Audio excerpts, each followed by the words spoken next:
not given attention enough, then you will find yourself having this insecurity in intimate relationships. You don't know how it feels. You find yourself on loving a reassurance from the person you are with because of the fear, hurt, anger, or rejection that you may have faced growing up.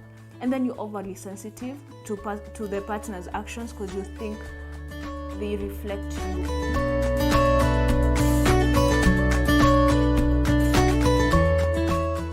From wherever you're joining us from, hello and welcome to Her Essence. I'm your host, Soni Masharia. Buckle up and let's talk. Welcome back to Her Essence. In the past, we have talked about relationships, friendship, intimacy. We have talked about how to relate with others. And we ask ourselves, there's a reluctant question that is in our heads. Why are we the way we are? What are our attachment styles? I know it's something that is coming up. It is an inspired video by Over 25. What is an attachment style? Attachment style is how you relate or how you attach to the people around you, whether it's your friends, whether it's your romantic relationship, your parents, your family, everyone. How are you attached to people? This is based on, because a lot of the times you find how we attach to people is based on our background, our family background, how you were treated as a child, how you grew up, how you were treated by your parents or your friends or your sisters or your guardians. That is what informs our attachment styles very often. And there are 4 distinct styles, but before we go to the styles, I want to talk about what is the criteria of knowing these attachment styles. We're going to use 3 criteria. And the first one is, the primary one is how the closeness and the intimacy, the emotional intimacy you have with people. How intimate are you with people? Do you allow people close to you? Do you allow people to know you in an emotional level, or you're just a blocked person, or you play safe and you don't want people to come to you? That is one of the bases of how you know. And the second one is dependence and avoidance. Do you avoid people? Do you depend on people to advise you? Do you depend on others to help you? If you have a problem, do you go for help? That is another way to know which is your attachment style. The third one is anxiety. Anxiety is how anxious are you in relationships? I was talking about how Lydia was saying that when you know it's a good relationship, whether it's romantic, whether it's your friend, you feel calm. That anxiety that often you have is his action or her action reflecting mine? Is this as a result of something I did or I did not do? So that also informs your attachment style. So based on these 3 things I've mentioned, we're going to talk about the very major 4 attachment styles. The first one being secure. And the second one is avoidant. The third one is anxious, and the other one is avoidant. I'm sorry. So we're gonna go to each. The first one is secure. The secure one is you're comfortable in a warm and loving, emotional, close relationship. You depend on your partner, whether it's your friend, whether it's your relationship partner. You depend on them. You allow them to depend on you, and you depend on each other. It's a very, very comfortable attachment style. You're trusting, you're empathetic, you're forgiving. These are the things that reflect if you have the secure attachment style. And also you manage your emotions well. You know how to handle every relationship has you're gonna argue, but how you manage the emotions in the argument, and how you will deal with it is also reflected by your attachment style. They are also sensitive, warm. If they are parents, they are very caring. They let people in because you're secure. It's just like confidence. You're secure in yourself, so you can't let anyone. You just want people around you. You won't avoid anyone. You let people close to you, and you will open up, as they say, and be vulnerable with the people you are with. The other one is the dismissive one. The first one is they're emotionally, as the name suggests, they avoid. They're emotionally distant and rejecting an intimate relationship. It keeps the partner far. You don't want to come too close. You don't want them to come to know you so much. You want them to know the vague version of you. If it's your smiley self, you don't want them to ask deeper questions. You don't want to have deeper relationships with people. And it also they equate intimacy with loss of independence. That's when you see, you find people, I'm independent. I don't want to depend on anyone, so I will be self-sufficient.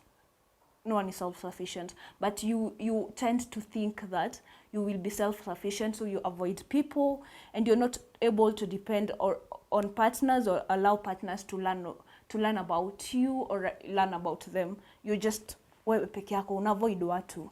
The other one is they are cool, but they control and compulsively self-centered.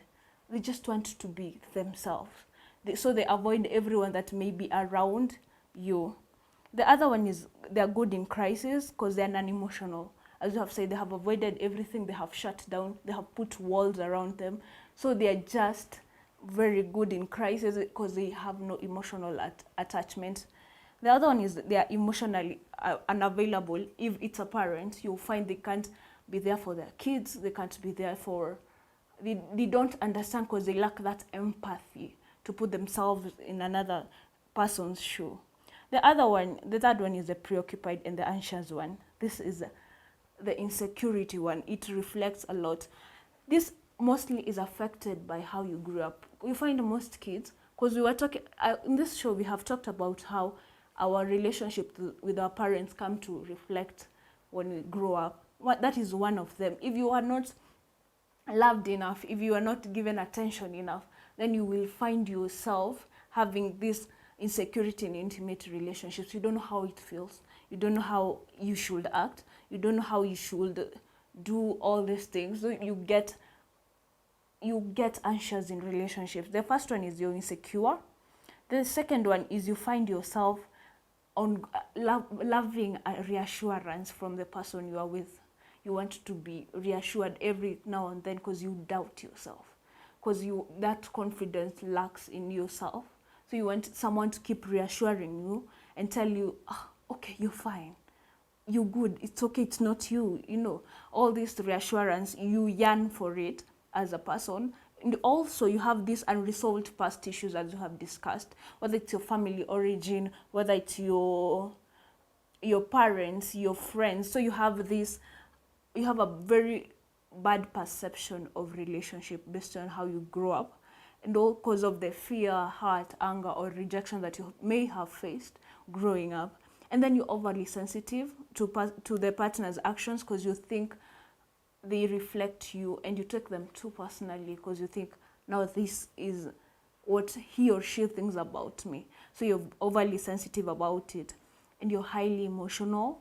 The other one is communication is not collaborative. You are unaware about your own responsibility in situations.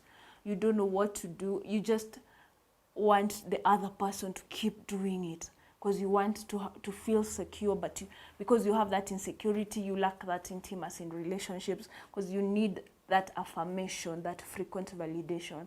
And the other one is that they are so inconsistent when it comes to children. If you're if they're parents, today they are there, tomorrow they are not there for you.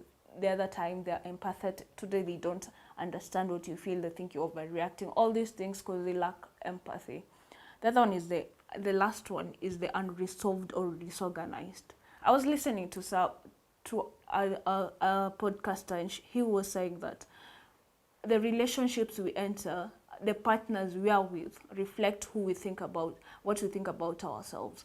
And then Oscar from Mantok was saying that we reject what, if I think I don't think I'm good, and some guy comes says I'm good, then I will reject that because we reject people who tell us things we don't believe about ourselves. Because you have that unresolved mindset and emotions, because you can't tolerate the emotional closeness that comes with intimate relationships, so that your friend, you have that rage, you have that emotional dysfunction because you can't tolerate all that intimacy that comes with the relationships. You have a wall up, you protect yourself because you don't want anyone to come close to you because you're independent, you don't believe in emotional intimacy, you don't believe in people being close to you because there is an assumption in your head based on what you have experienced that people will leave. So you have created that and you have become self-sufficient. You're so also intrusive and frightening because of the traumatic experience you have faced. These are the people you find are abusive in relationships, emotional or whether physical, because of that unstableness in yourself. And also it will reflect if also you get kids, then you're going to be you most likely to mistreat your kids because of that unstableness and you have unresolved issues. So you should probably check yourself and also maybe heal. Don't hurt people, because hurt people. I don't know if you got me right. Because if you're hurt, you're going to reflect it on all the other people. So it's take time to heal.